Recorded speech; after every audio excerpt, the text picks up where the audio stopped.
All right, if you're operating an Airbus A300-600, listen up. EASA has just issued a new proposed directive, PAD 25161, and it's something you really need to be aware of. This is a critical update that's likely going to change your maintenance schedule and definitely impact your operations. So, let's break down exactly what this means for you. Okay, so here's how we're going to tackle this. We'll start with a quick overview of the proposal, then get into the nitty-gritty of the unsafe condition that triggered it.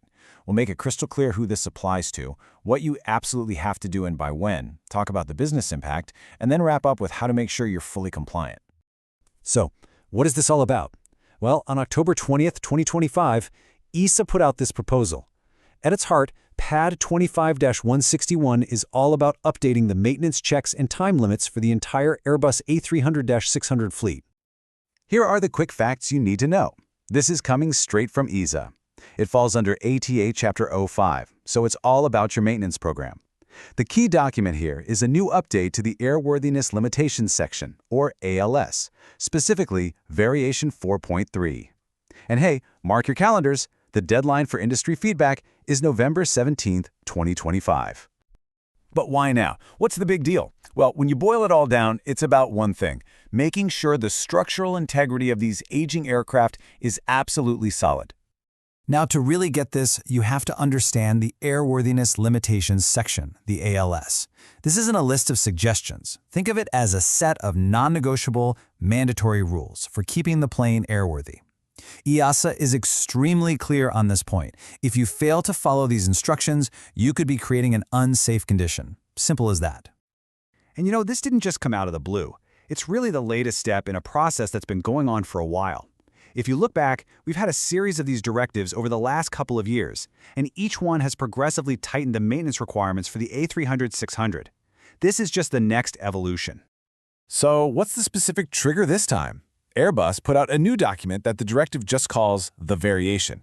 And here's the crucial part. This new version either adds brand new maintenance tasks you weren't doing before, or makes the existing ones more restrictive, like shortening the interval for an inspection. So who needs to be paying close attention here? Well, the answer is pretty simple, and it leaves zero room for interpretation. Let me be perfectly clear. This directive applies to the entire A300-600 fleet. All of them. Every certified model and every single manufacturer serial number. There are no exceptions, no carve-outs. If you operate an A300-600, this is for you. Okay, this next part is where the rubber meets the road. For all you folks in camo, technical services, and maintenance, this is what you need to focus on. What exactly do you have to do to stay compliant? It really comes down to three main things. Number one, you have to actually do the new and more restrictive tasks. Number two, if you find any discrepancies, you have to address them immediately.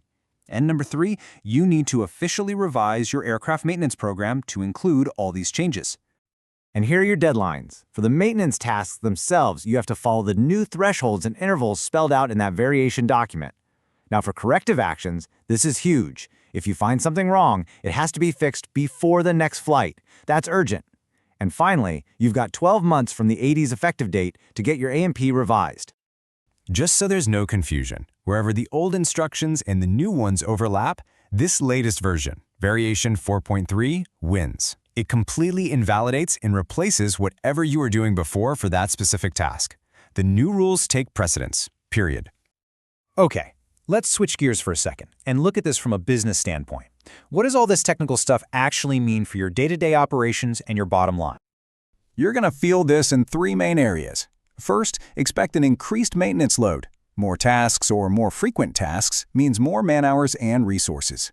Second, there's a real potential for more aircraft downtime, both for the scheduled work and especially for any surprise corrective actions. And finally, don't underestimate the administrative headache of revising the A&P and making sure your compliance tracking is flawless. And here's the number your planning department really needs to pay attention to: 12. You've got 12 months to get that aircraft maintenance program revised and approved.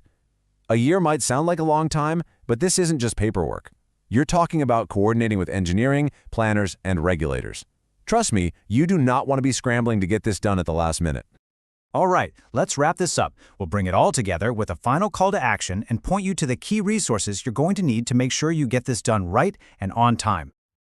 So let's end with the single most important takeaway here. This is not optional. Complying with this airworthiness directive is a legal requirement. It's absolutely fundamental to the safe operation of every single A300-600 out there. So the real question for your team right now is, what are your next steps?